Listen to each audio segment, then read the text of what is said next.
नमस्कार। आप सभी का स्वागत है इस कोर्स में जिसका नाम है enabling technologies for 6G communication networks. मैं हूं professor Vivek Ashok Bohra, triple IT Delhi से। चलिए आरंभ करते हैं आज का लेक्चर। तो जैसे पिछले हम लेक्चर्स में हमने माइमो सिस्टम्स के बारे में और अधिक जानकारी प्राप्त की। हमने देखा कि माइमो सिस्टम किस तरह से साइसो सिस्टम से भिन्न है और माइमो सिस्टम में बेसिकली आपको किस तरह के गेन्स मिल सकते हैं। हमने संक्षेप में पढ़ा कि माइमो सिस्टम्स में आपको डाइवर्सिटी गेन मिल सकता है, बीम फॉर्मिंग गेन मिल सकता है और स्पेशल मल्टीप्लेक्सिंग गेन भी मिल सकता है।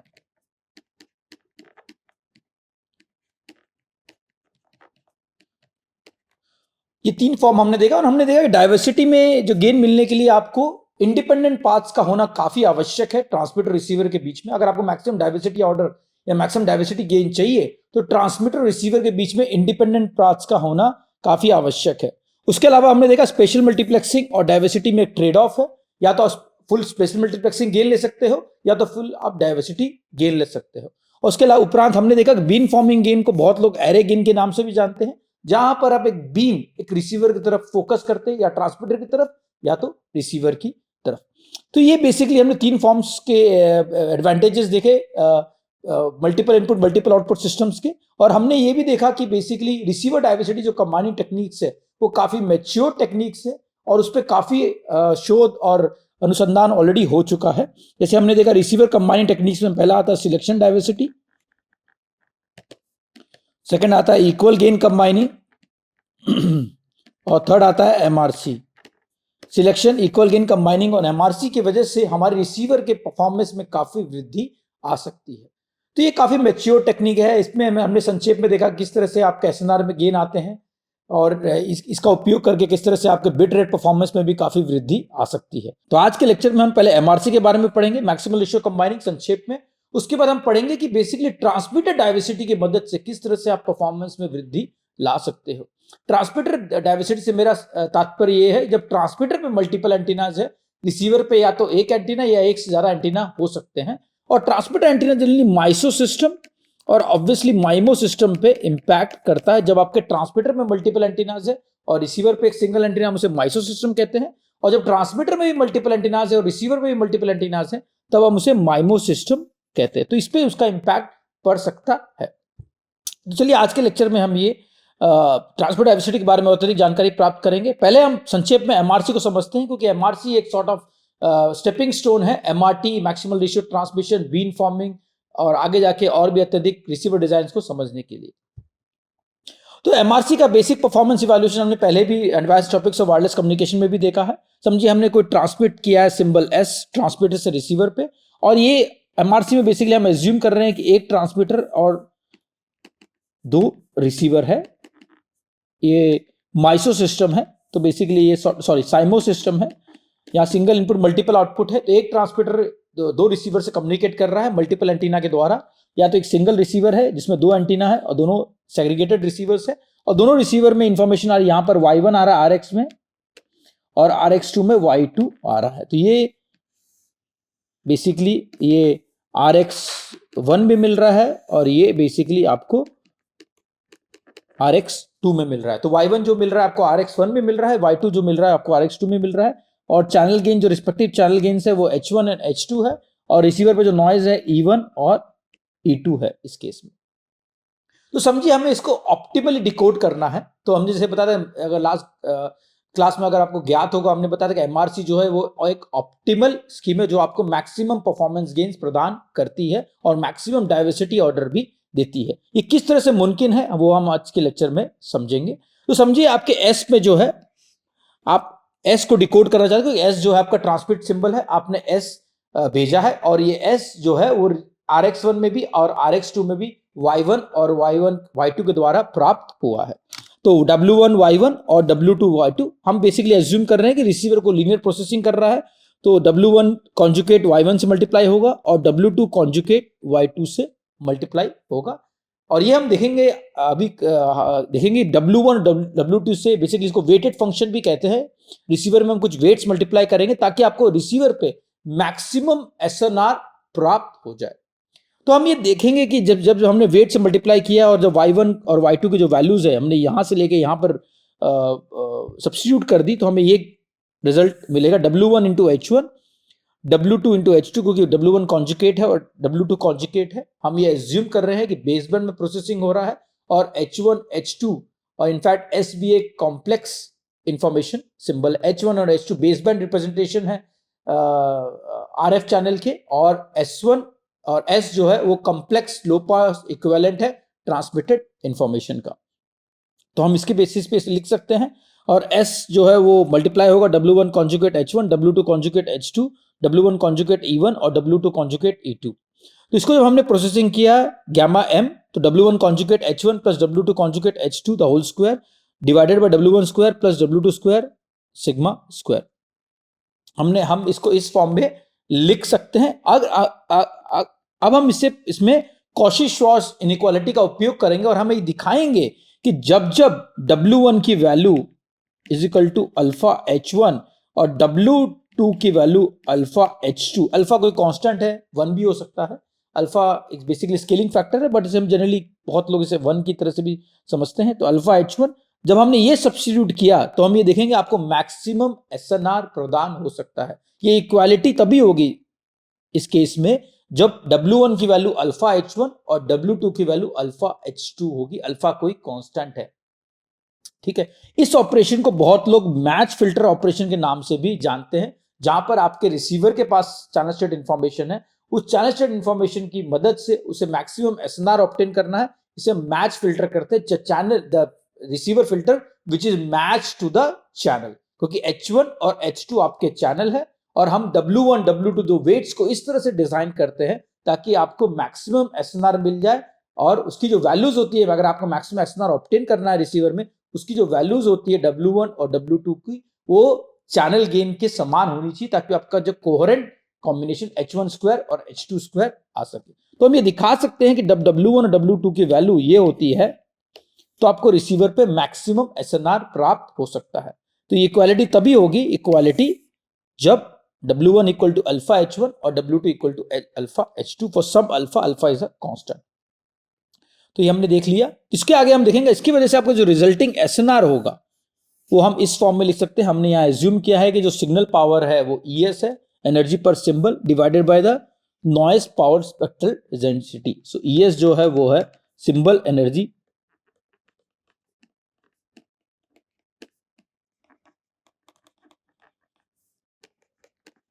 और ये है नॉइज PSD। ES जो है वो energy of the symbol and N0 है वो है नॉइज PSD। सो इसमें एक चीज इंपॉर्टेंट बात नोट करने की है, ये आपका रिजल्टेंट SNR हो गया आफ्टर MRC। तो गामा M जो है वो SNR आफ्टर MRC, ये बहुत इंपॉर्टेंट बात है। ये आपका SNR जो है वो आफ्टर MRC। इसमें एक इंपॉर्टेंट बात आप नोट करोगे, इसमें summation of the square of the channel gains है, ये काफी इंपॉर्टेंट है। अगर आपके दो चैनल, जैसे हमने लास्ट स्लाइड में देखा था H1 और H2, तो इसमें अगर आप देखोगे तो अगर आपका H1 की वैल्यू भी 0 हो जाए, फिर भी आपके कुछ ना कुछ सिंबल्स पर आपको कुछ रिसीवर पे अगर H1 की वैल्यू भी 0 हो जाए तभी भी आपको रिसीवर पे कुछ ना कुछ SNR मिलेगा H2 की वजह से। अगर H2 की वैल्यू भी 0 हो जाए तो आपको कुछ ना कुछ SNR मिलेगा H1 की वजह से। हाँ, अगर दोनों 0 हो जाए तो आपको रिसीवर पे SNR 0 हो जाएगा।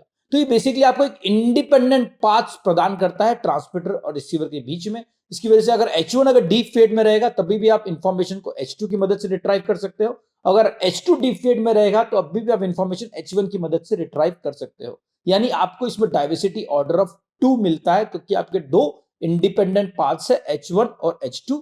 अगर H1 0 है तो आप H2 से रिट्राइव कर सकते हो, H2 0 है तो H1 से आप रिट्राइव कर सकते हो।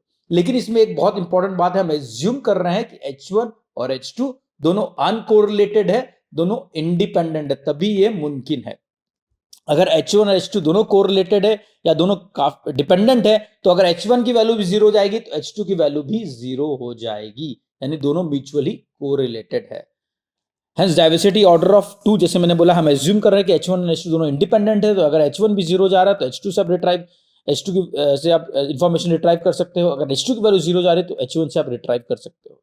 एक इंपॉर्टेंट बात और मैं कहना चाहूंगा इसमें, क्योंकि रेलिक फेडिंग है तो ये बी आर का जो अप्रोक्सीमेशन होगा वो directly proportional 1 upon gamma M होगा, जो एसएनआर यानी आपके एसएनआर में अगर वृद्धि हो गई है ऑब्वियसली क्योंकि H1 और H2 का समेशन हो रहा है तो आपके बीआर में कमी आ जाएगी। इसे हम जनरली कहते हैं एरे गेन,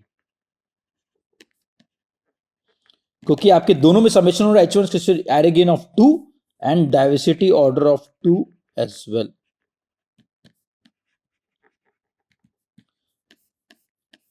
क्योंकि आपके दो इंडिपेंडेंट पाथ्स है इसलिए आपको डाइवर्सिटी ऑर्डर ऑफ 2 मिल रहा है और दोनों इंडिपेंडेंट पाथ्स जो है आपके वो लीनियरली ऐड हो रहे हैं, इसलिए हम इसे एरे गेन के नाम से भी जानते हैं। तो इसमें 2 एरे गेन मिल रहा है। तो इंपॉर्टेंट बात है इसमें, अगर आपके समझिए 3 इंडिपेंडेंट पाथ्स होते H1 square plus H2 square plus H3 square, तो बेसिकली आपके एरे गेन 3 हो जाते थे और डाइवर्सिटी ऑर्डर भी 3।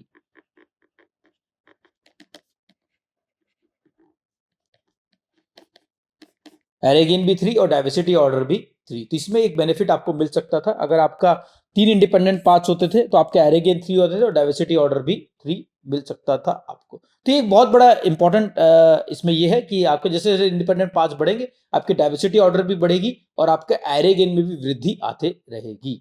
तो एक सिंपल एग्जांपल से द्वारा हमने एमआरसी समझाने का प्रयत्न किया है।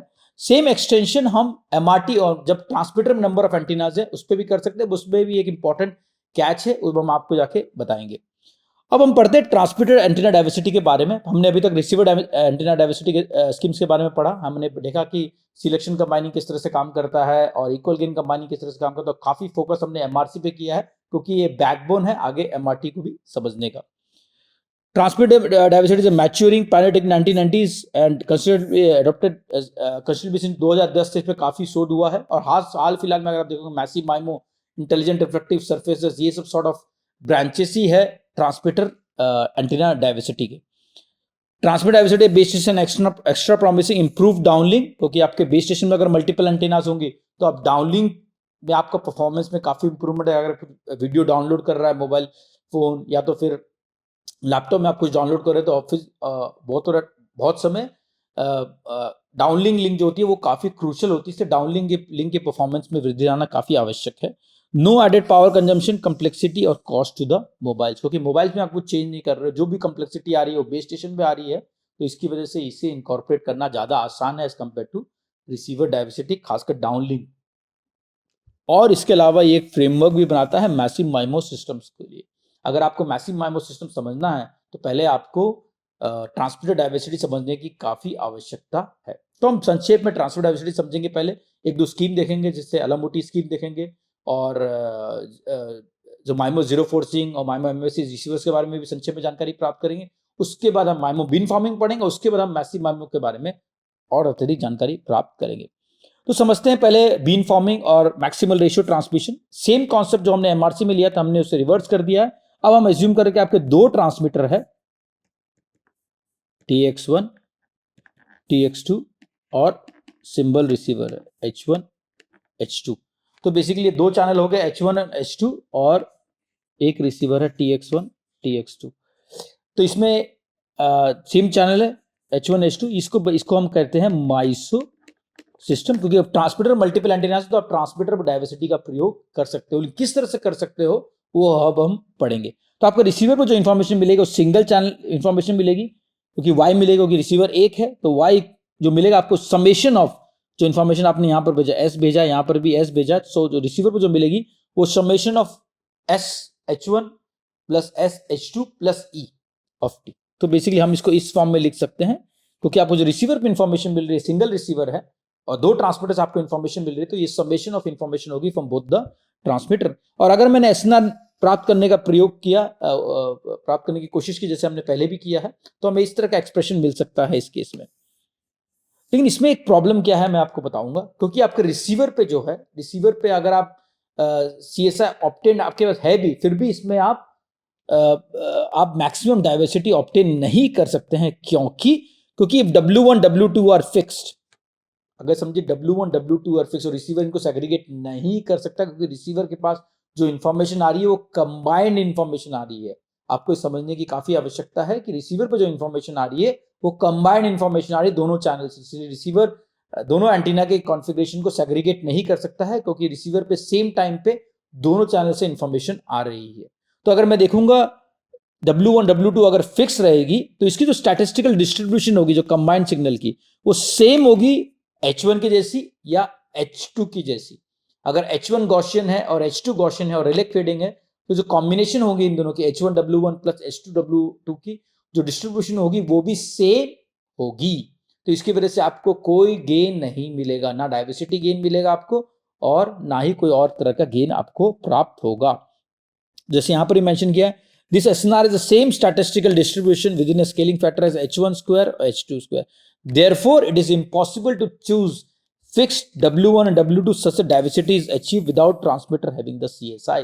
तो अगर सिर्फ रिसीवर पर छोड़ दिया जाए तो आपको कोई डाइवर्सिटी नहीं मिलेगी क्योंकि रिसीवर पर जो इंफॉर्मेशन मिल रही है वो सुपर इम्पोज इंफॉर्मेशन मिल रही है TX और TX2 के द्वारा।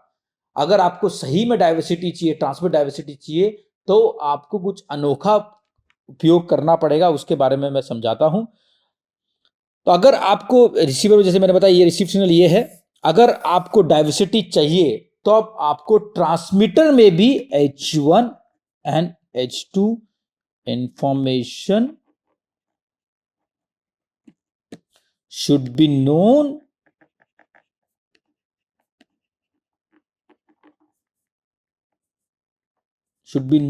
at TX।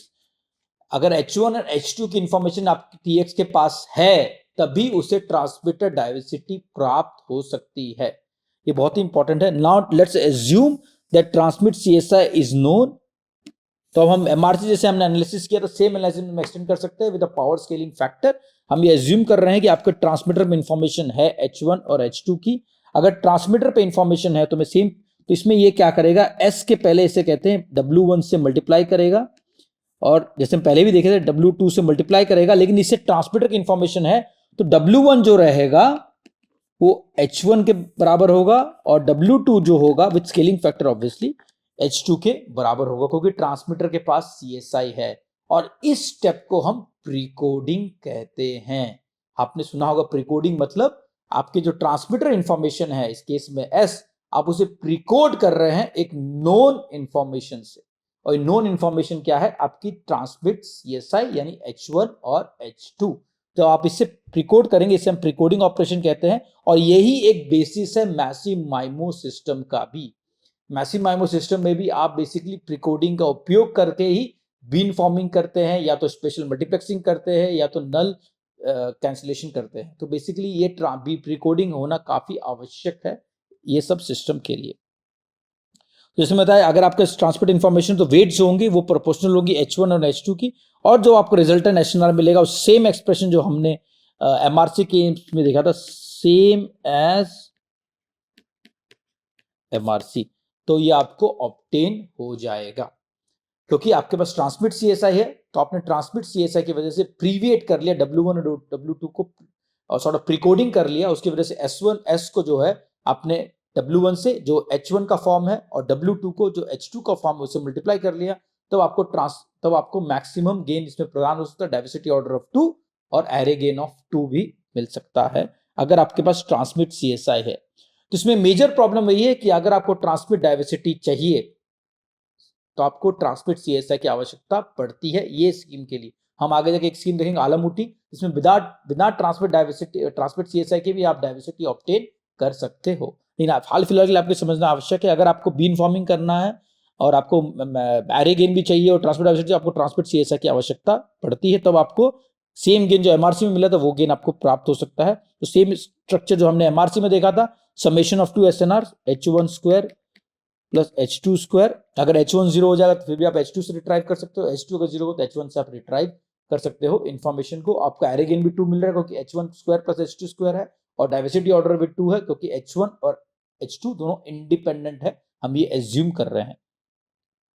तो ये ट्रांसमिट वैसे भी, तो ये only possible when CSI is available at the TX। अगर आपको चांस स्टेट इंफॉर्मेशन ट्रांसमीटर में उपलब्ध है तभी आप ये चीज कर सकते हो।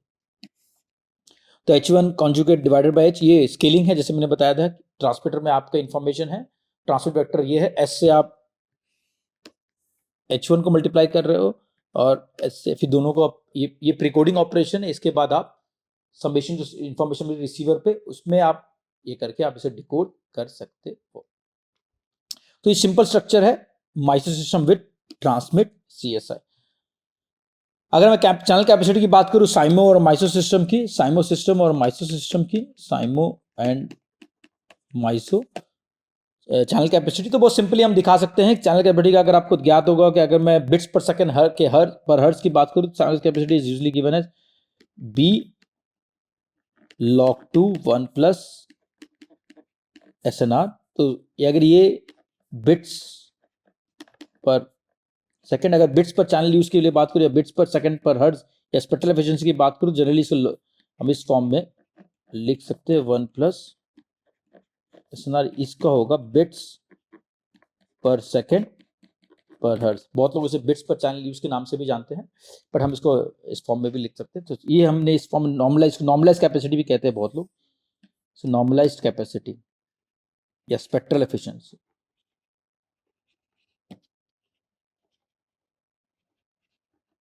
स्पेक्ट्रल एफिशिएंसी तो मैंने इस फॉर्म में दिखाया है। तो साइमो सिस्टम की अगर मैं बात करूं, चैनल कैपेसिटी आपका SNR तो हमने ऑलरेडी एक्सप्रेशन देख चुका था, तो SNR का एक्सप्रेशन को हमने यहां सब्स्टिट्यूट कर दिया है, ES/N0 H²। इसके इस फॉर्म में हमने लिख दिया है। सिमिलरली तो अगर मैंने एज्यूम किया कि 2 चैनल है तो H1² H2² हो जाएगा, और अगर दो से अत्यधिक चैनल है तो इसमें इसका फॉर्मूले से, तो डिपेंडिंग अपॉन अगर आपके सम चैनल में SNR सेम है तो उसको मल्टीप्लाई कर सकता हूं NR से, और जो ये NR होगा वो आपका एरे गेन होगा, नंबर ऑफ रिसीवर्स।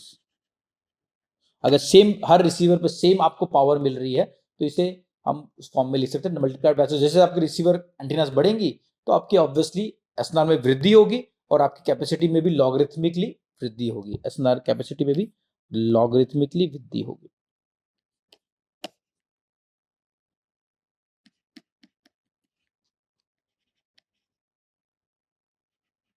ठीक है, लेकिन इसमें एक कैच है, क्योंकि लॉगरिथमिकली वृद्धि है तो एक लॉ ऑफ डिमिनिशिंग रिटर्न्स है। जैसे आपके रिसीवर एंटीना बढ़ते जाएंगे एक पॉइंट के बाद आपको जो रिटर्न्स मिलेंगे उतने सिग्निफिकेंट रिटर्न्स नहीं होंगे। लेकिन इसमें एक बड़ा बेनिफिट होता है, जैसे अगर नंबर ऑफ इंडिपेंडेंट पास बढ़ेंगे आपके डाइवर्सिटी ऑर्डर में इंपैक्ट पड़ेगा, और डाइवर्सिटी गेन की वजह से बिट रेट परफॉर्मेंस में काफी इंप्रूवमेंट आपको नजर आएगा, जो हमने पहले भी देखा है। अगर नंबर ऑफ इंडिपेंडेंट पाथ्स आपके बढ़ते रहेंगे तो रिसीवर के बिट रेट परफॉर्मेंस में काफी इंप्रूवमेंट आपको नजर आएगा। हालांकि कैपेसिटी में उतना नजर नहीं आएगा, लेकिन बिट रेट परफॉर्मेंस में काफी इंप्रूवमेंट आपको नजर आएगा। कैपेसिटी में इंपैक्ट अगर आपको देखना है तो हम आगे जाके जब हम पढ़ेंगे स्पेशल मल्टीप्लेक्सिंग के बारे में, उसके तहत हम दिखाएंगे कैपेसिटी में किस तरह से आपके इंपैक्ट पड़ता है स्पेशल मल्टीप्लेक्सिंग गेन की वजह से। अभी हम डाइवर्सिटी पे फोकस कर रहे हैं, डाइवर्सिटी पे का इंपैक्ट हम दिखा रहे हैं आपको। सेम कॉन्सेप्ट आप माइसो चैनल में भी एक्सटेंड कर सकते हो, multiple input single output channel में। सेम चीज हमने जो पिछले स्लाइड में दिखाया था, सेम आपका SNR एक्सप्रेशन ये है। तो SNR एक्सप्रेशन को मैंने अगर यहां सब्स्टिट्यूट किया तो फिर ES/N0 into NT is a number of transmitter antennas. Same जो हमने प्लॉट, तो जैसे आपकी NT की वैल्यू बढ़ेगी आपकी कैपेसिटी की वैल्यू भी बढ़ेगी माइसो चैनल में। इसमें भी यही प्रॉब्लम है कि आपके एक लॉ ऑफ डिमिनिशिंग रिटर्न, जैसे नंबर ऑफ ट्रांसमिट एंटीना बढ़ते रहेगा क्योंकि लॉगरिथमिकली वैल्यू बढ़ रही है, तो आपके रिटर्न में इतना मतलब इतना गेन आपको बहुत ज्यादा एंटीनास के बाद नहीं प्राप्त होगा। लेकिन इसमें एक बेनिफिट वही है कि आपको डाइवर्सिटी ऑर्डर में बढ़ता जा रहा है। जैसे नंबर ऑफ इंडिपेंडेंट पाथ्स होगा, जैसे इस केस में अगर एंटी इंडिपेंडेंट पाथ्स है तो एंटी डाइवर्सिटी ऑर्डर मिलेगा, एंटी एरे गेन मिलेगा। सिमिलरली जैसे रिसीवर में भी अगर आपके NR इंडिपेंडेंट पाथ्स है तो आपको NR डाइवर्सिटी ऑर्डर मिलेगा और NR एरे गेन भी आपको मिलेगा। अब हम पढ़ते हैं एक महत्वपूर्ण टॉपिक के बारे में। अब हम सिर्फ फोकस ट्रांसमिट डाइवर्सिटी पे रख रहे हैं। तो ट्रांसमिट डाइवर्सिटी हमने एक स्कीम देखा है, मैक्सिमल रेशियो ट्रांसमिशन, जिसे बहुत लोग बीन फॉर्मिंग भी कहते हैं। और अगर आपको डाइवर्सिटी भी चाहिए उसमें और एरे गेन भी चाहिए तो बेसिकली आपको ट्रांसमिट CSI होने की आवश्यकता काफी जरूरी है। लेकिन ट्रांसमिट CSI बहुत बार मिलना मुमकिन नहीं होता, क्योंकि आपको एक फीडबैक लूप चाहिए होता है रिसीवर से ट्रांसमीटर के बीच में, जो बहुत सारे प्रैक्टिकल सिस्टम्स में उपलब्ध नहीं होता है। तो वो केसेस में आप किस तरह से ट्रांसमिट डाइवर्सिटी ऑब्टेन करेंगे उसके बारे में हम पढ़ेंगे स्पेस टाइम ब्लॉक कोड्स के माध्यम से, जिसे बहुत लोग आलामुटी कोड्स के नाम से भी जानते हैं। तो स्पेस टाइम कोडिंग अगर मैं संक्षेप में बताने का प्रयत्न करूं तो primitive way of achieving transmit antenna hopping, या तो इसको प्रिमिटिव वे में ये था क्या, कोई दो एंटीना है ट्रांसमीटर पे, तो पहला सिंबल पहले एंटीना से भेजा जाए, वही सिंबल आप सेकंड एंटीना से दूसरे टाइम स्लॉट में भेजा जाए। ये सिंपल इंप्लीमेंटेशन है, एक ही ट्रांसमीटर चेन लगेगा, बट ये सब ऑप्टिमल सोल्यूशन है। बेसिकली इसका बोलने का तात्पर्य ये है, समझिए ये आपका टाइम है, ये स्पेस है, ये एंटीना 1 है, ये एंटीना 2 है। तो पहले टाइम में आप एस एंटीना 1 से भेजोगे, सेकंड टाइम में आप एस T1 लिख देता हूं और T2, और सेकंड टाइम में एस आप एंटीना 2 से भेजोगे। तो इसकी वजह से क्या होगा ना, आपको भले स्पेशल डाइवर्सिटी मिल जाएगा, बट इसमें रेट लॉस होगा, सेम इंफॉर्मेशन आप दो टाइम स्लॉट में भेज रहे हो, तो आपको रेट लॉस आपको सहना पड़ेगा, यानी 50% आपका रेट लॉस हो गया है। तो true goals improve and throughput, इससे आपके बेसिकली डाइवर्सिटी परफॉर्मेंस में इंप्रूवमेंट आ जाएगी और एरर रेट में इंप्रूवमेंट आएगी, बट ये रेट लॉस जो मैंने आगे जाके दिखाया, but only half the rate जो मैंने यहाँ पे y1 आपका h1s plus E2, y2 is equal to h2s plus E2, use two time intervals, दो टाइम इंटरवल में आप भेज रहे हो s और s, तो आपका बेसिकली दो टाइम इंटरवल लग रहा है सेम इंफॉर्मेशन को भेजने के लिए, यानी आपका 50% डेटा लॉस है और 50% रेट लॉस है।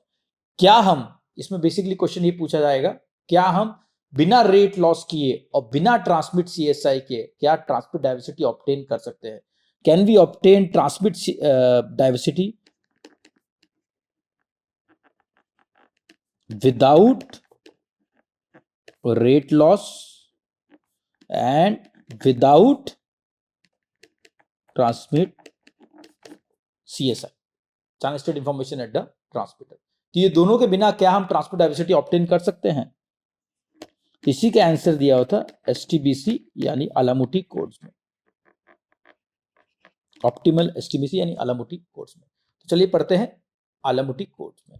So ये question, can we achieve high data and still achieve diversity, is there trade off between rate and performance? ठीक, तो अलामुटी कोड के बारे में संक्षेप में जानकारी प्राप्त करते हैं। पहले हम समझेंगे अलामुटी कोड किस तरह से काम करता है। ये मैंने advance topics in wireless communication में विस्तार में समझाया है, मैं संक्षेप में आपको बताने का प्रयत्न कर रहा हूं इसमें।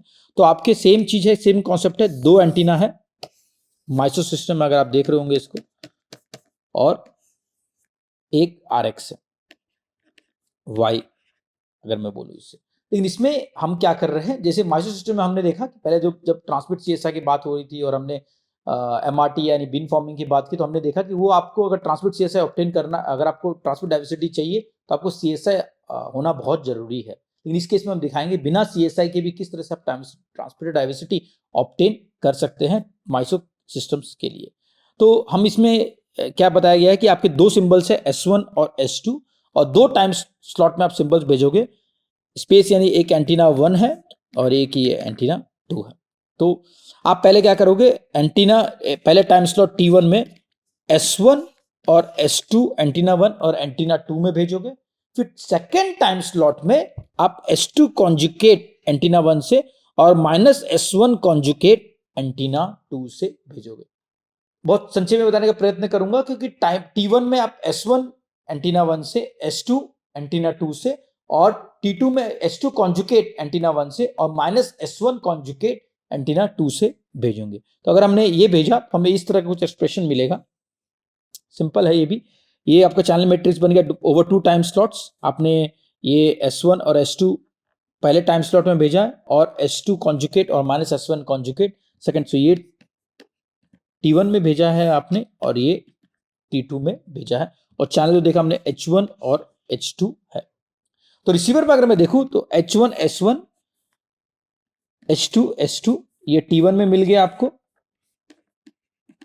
और T2 में आपको ये मिलेगा S2 conjugate H1 -S1 conjugate H2।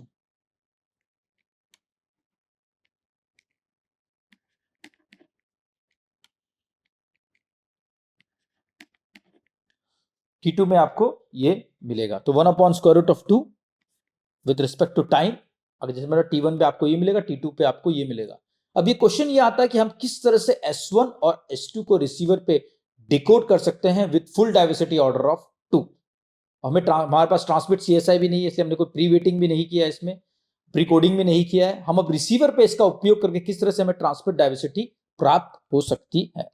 तो सिंपल है, अगर मैं इसको समझाने का, channel is unknown at a transmitter, क्योंकि हमारे पास ट्रांसमिट CSI नहीं है।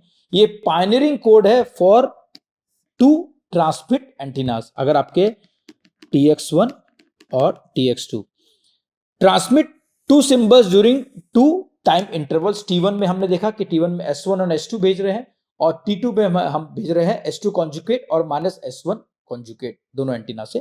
तो ट्रांसमिट सिग्नल इन टू फेजेस, जैसे मैंने बताया S2 कॉन्जुगेट -S2, ये टाइम ऑफ फेज हमने पहले भी देखा है, ये ट्रांसमिट इंफॉर्मेशन है।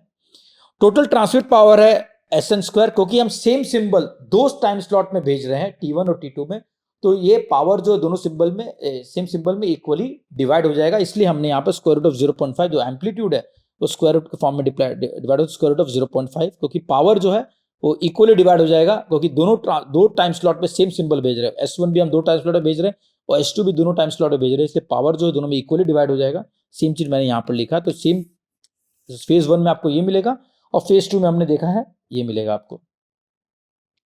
मैं फेज 2 पे भी लिखने का प्रयत्न करता हूं। मैं फेज 2 में आपको मिलेगा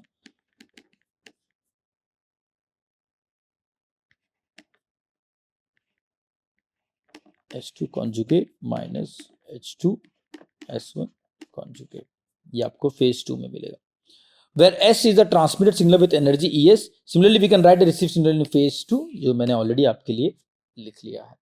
तो हमें Y1 भी मिल गया फेज 1 में, Y2 भी मिल गया फेज 2 में। तो वो दो फेज ट्रांसमिशन है, फेज 1 फेज 2, क्योंकि हमने ट्रांसमिशन भी दो फेज में किया है टाइम्स T1 T2, तो आपको रिसीवर पे भी जो दो फेज में इंफॉर्मेशन मिलेगी T1 और T2 में, जिसमें फेज 1 और फेज 2 कह रहे। फेज 1 में आपको Y1 मिलेगा, फेज 2 में आपको Y2 प्राप्त होगा। तो इसको जब मैंने सॉल्व किया, मैं इसमें मैथमेटिकल डेरिवेशंस वगैरह में नहीं जाऊंगा, तो ये जैसे ये आपने ट्रांसमिट किया था और ये बेसिकली आप ये आपने ट्रांसमिट किया था इस फॉर्म में, ये आपको रिसीव हुआ है। फिर हम क्या करेंगे, जो सेकंड फेज में जो आपको मिला था Y2 में, उसका हम कॉम्प्लेक्स कॉन्जुगेट ले लेंगे। जैसे हमने उसका कॉम्प्लेक्स कॉन्जुगेट लिया, जो मैंने यहां पर लिखा Y2 का इंफॉर्मेशन मैंने लास्ट स्लाइड में लिखा था आपके लिए, इसका हम कॉम्प्लेक्स कॉन्जुगेट ले लेंगे, तो हमें ये प्राप्त होगा H1 conjugate H2 minus H2 conjugate S1। तो सेम थिंग मैंने यहां लिखा था, ये हमने इसका Y2 का जो है कॉम्प्लेक्स कॉन्जुगेट ले लिया।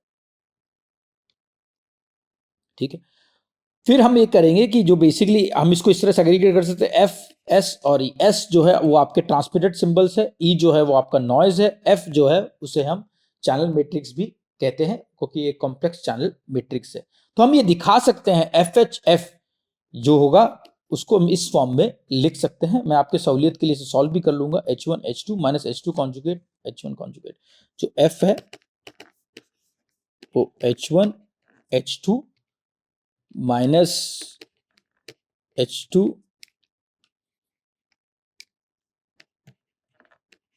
कॉन्जुगेट और H1 कॉन्जुगेट। तो हमें ये दिखाना है FHF की वैल्यू क्या होगी। तो FH की वैल्यू होगी H1 H2 H2 और H1, क्योंकि ये रिवर्स हो जाएगा तो यहाँ पर ये आ जाएगा। ठीक है, और ये इधर चला जाएगा, sorry, multiplied by H1 H2 minus H2 conjugate H1 conjugate. तो मैंने इसको अगर सॉल्व किया तो बहुत सिंपल है, H1 conjugate into H1 square plus H2 square, और ये जीरो हो जाएगा कि H1 conjugate H minus H2 conjugate H1 minus उसके बाद H1 conjugate H2 minus H2 conjugate H1, तो जीरो हो जाएगा, ये भी जीरो हो जाएगा, और ये भी जो वैल्यू आएगी आपकी H1 square plus H2 square.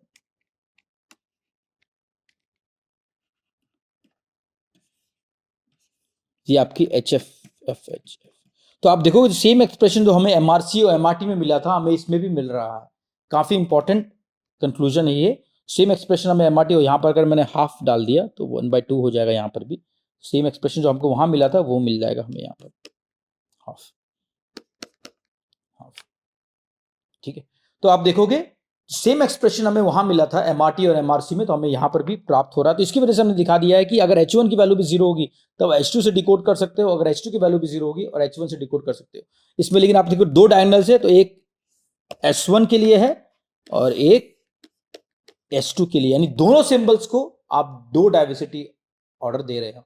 S1 के लिए भी डाइवर्सिटी ऑर्डर 2 है और S2 के लिए भी डाइवर्सिटी ऑर्डर 2 है। लेकिन इसमें मेजर कैच ये, क्योंकि आपने दोनों सिंबल में पावर इक्वली डिवाइड किया है, तो आपको इसमें कोई एरे गेन नहीं मिलेगा, क्योंकि दोनों symbol H1 square plus H2 square by 2 है और H1 square H2 square by 2 है, तो इसमें एरे गेन जो आपको प्राप्त होगा सिर्फ 1 होगा, क्योंकि दोनों सिंबल में आपके दोनों चैनल गेज में पावर इक्वली डिवाइड हो रहा है। लेकिन डाइवर्सिटी आपको 2 मिलेगी, क्योंकि H1 और H2 इंडिपेंडेंट है। अगर H1 0 हो तो H2 से आप डिकोड कर सकते हो, H2 0 है तो H1। Diversity is only dependent on whether the paths are independent और कोरिलेटेड। लेकिन एरे गेन बेसिकली आपके इस पर डिपेंडेंट करता है कि H1 और H2 किस तरह से ऐड हो रहे हैं, कंस्ट्रक्टिवली ऐड हो रहे हैं कि डिस्ट्रक्टिवली ऐड हो रहे हैं। तो सेम चीज मैंने यहां पर भी बताया है आपको। तो Z की जो वैल्यू होगी हम आराम से डिकोड कर सकते हैं, Z FHY। तो FHF हमने ऑलरेडी देख चुका है, उसकी वैल्यू होती है half H1 square plus H2 square. I2 जो है वो आइडेंटिटी मैट्रिक्स है 1 0 0 1 और नॉइज वेक्टर है वो मैंने यहाँ पर ऑलरेडी आपके लिए लिखा है। इसके बेसिस पे हम ये दिखा सकते हैं। तो diagonal matrix of Z effectively decouples the two symbol transmission so that each component of Z corresponds to one of the transmitted symbols। जैसे एक जो कंपोनेंट है Z का, Z1 है वो S1 को कॉरस्पॉन्ड करता है और Z2 है वो S2 को कॉरस्पॉन्ड करता है, और Z1 जो है वो हमने देखा H1 square plus H2 square into S1 plus some noise vector. Similarly Z2 है वो H1 square plus H2 square into S2 plus some noise vector. तो इसके बेसिस पे हमने यहां लिख लिया। तो रिसीव्ड एसएनआर अगर आप देखोगे इस फॉर्म में हम उसे लिख सकते हैं। सेम एक्सप्रेशन जो हमने एमआरसी और एमआरटी में देखा था हमने यहां पर भी देखा है, बट इसमें एक एडिशनल फैक्टर ऑफ 2 है, क्योंकि हमने ट्रांसमिट सिंबल्स को जो है 2 टाइम स्लॉट में डिवाइड किया था, इसलिए पावर जो है वो इक्वली डिवाइड हो गया है। रिसीवर पर भी आपको ये नजर आता है। इसलिए आपका जो एसएनआर है अगर आप देखोगे AWGN एसएनआर है विदाउट चैनल गेन वो ES/2N0 है, क्योंकि आपकी जो ट्रांसमिटेड सिग्नल से वो 2 स्लॉट में टाइम स्लॉट डिवाइड हुए थे और पावर भी इक्वली डिवाइड हुआ था। लेकिन फिर भी आपको डाइवर्सिटी ऑर्डर ऑफ 2 मिल रहा है, बिना ट्रांसमिट CSI के भी आपको डाइवर्सिटी ऑर्डर ऑफ 2 मिल रहा है, लेकिन आपको एरे गेन सिर्फ 1 मिल रहा है। तो Alamutic scheme achieves a diversity order of 2 maximum possible for 2 antenna system। दो एंटीना सिस्टम, 2 इंडिपेंडेंट पार्ट्स हो गए तो मैक्सिमम डाइवर्सिटी ऑर्डर को 2 मिल सकती है, और Alamutic स्कीम आपको 2 डाइवर्सिटी ऑर्डर दे रहा है। ये बहुत ही बड़ी अचीवमेंट है। बट इसमें achieves an array gain of 1 as the power is divided between the two transmitters, so effectively there is a loss of 3 dB in SNR। array gain of 2 is corresponds to 3 dB, इसलिए आपको 3 dB का नुकसान हो रहा है array gain में, लेकिन आपको डाइवर्सिटी ऑर्डर ऑफ 2 मिल रहा है। In comparison MRC can achieve diversity in array gain of 2। MRC में आपको डाइवर्सिटी गेन भी 2 मिलती है और array gain भी 2 मिलती है। Alamutic codes belongs to a special class of codes termed as orthogonal space-time block codes। इसके बेसिकली आप ऑर्थोगोनल ट्रांसमिशंस करते हैं, आपके चैनल मैट्रिक्स जो H1 और H2 और अनकोरिलेटेड रहते हैं, इसकी वजह से OSTBC भी कहा जाता है।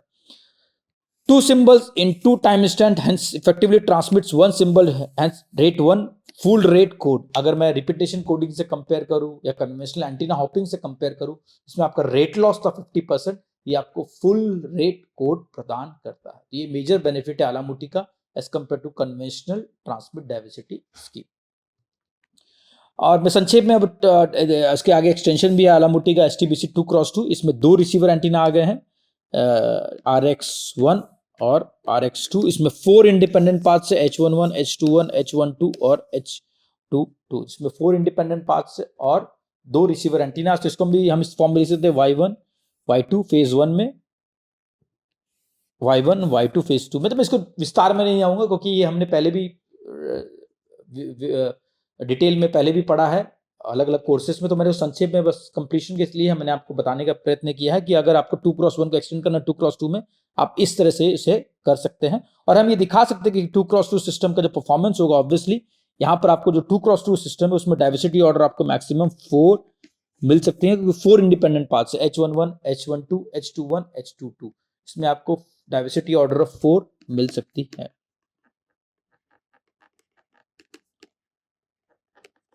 तो ये बेनिफिट आपको इसमें मिल सकता है जो आपको 2x1 सिस्टम में मौजूद नहीं था, लेकिन इसमें आपको एक्स्ट्रा एंटीना के उपयोग करने का प्रयत्न करना पड़ेगा रिसीवर साइड में।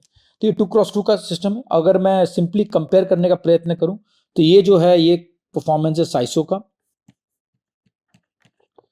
जो वर्स्ट केस है चारों केसेस में। ये जो है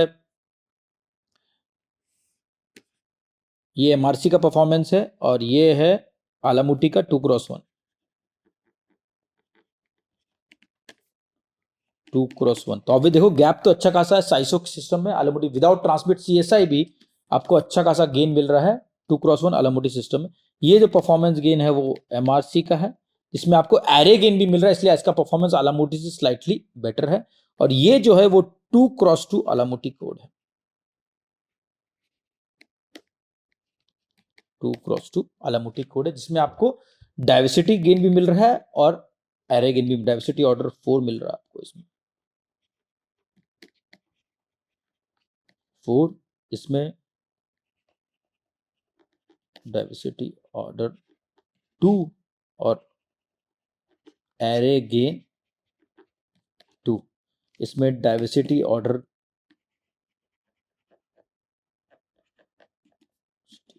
2 लिख रहा हूं, और एरे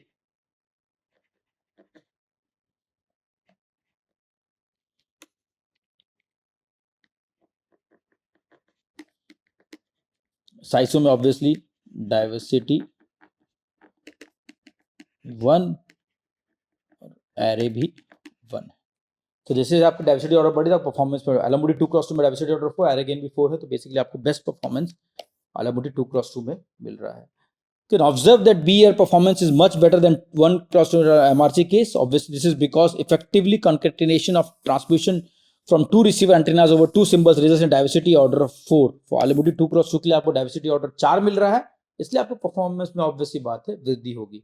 तो इसको जनरलाइज कर सकते हैं, जैसे आपका अगर 2x M सिस्टम है, 2x M, तो उसकी डाइवर्सिटी ऑर्डर होगी 2M। जैसे हमने M अगर 1 रखा तो आपकी डाइवर्सिटी ऑर्डर 2 होगी, M अगर 2 रखा डाइवर्सिटी ऑर्डर 4 होगी, और M इक्वल टू 3 रखा तो डाइवर्सिटी ऑर्डर 6 होगी। जैसे आपके रिसीवर एंटीना बढ़ेगी, आपके इंडिपेंडेंट पार्ट्स अगर बढ़ेंगे तो आपके डाइवर्सिटी ऑर्डर भी उस तरह से स्केल होती रहेगी। तो आज के लेक्चर में हमने देखा कि किस तरह से हमने ट्रांसमिट डाइवर्सिटी ऑब्टेन करने का प्रयत्न किया, थोड़ा माइसो सिस्टम के तहत और माइमो सिस्टम के तहत भी। 2x2 सॉर्ट ऑफ माइमो सिस्टम है। आगे जाके हम ये भी देखेंगे किस तरह से आप एक रिसीवर पे स्पेशल मल्टीप्लेक्सिंग की गेन भी ऑब्टेन कर सकते हो multiple antenna multiple network systems में। और खासकर हम दो रिसीवर्स को, माइमो जीरो फोर्सिंग और माइमो एमएमएससी को बहुत संक्षेप में पढ़ेंगे। उसके बाद हम माइमो बीन फॉर्मिंग के बारे में समझेंगे, और फिर आगे जाके हम MIMO massive MIMO systems, intelligent reflective surfaces के बारे में और अत्यधिक जानकारी प्राप्त करेंगे। तब तक के लिए धन्यवाद। Thank you.